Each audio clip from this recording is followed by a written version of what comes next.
What's up guys, this is how to clear TP-Link Wi-Fi router history, or in other words, how to clear log. So let's get into it. You need to enter the router's settings from the web browser. To do this, open a new tab, make sure you are connected to the TP-Link Wi-Fi network, and in the search bar enter the following IP address or type in tplinkwifi.net.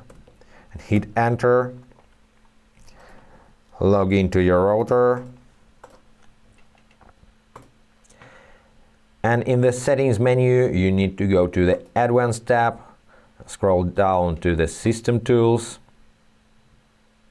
scroll down a little bit more, here you see system log, click here.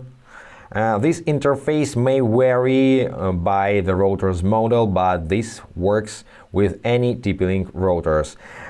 So you need to go to Advanced tab, System Tools, System Log, and here you can delete all the records or sort records by type and level.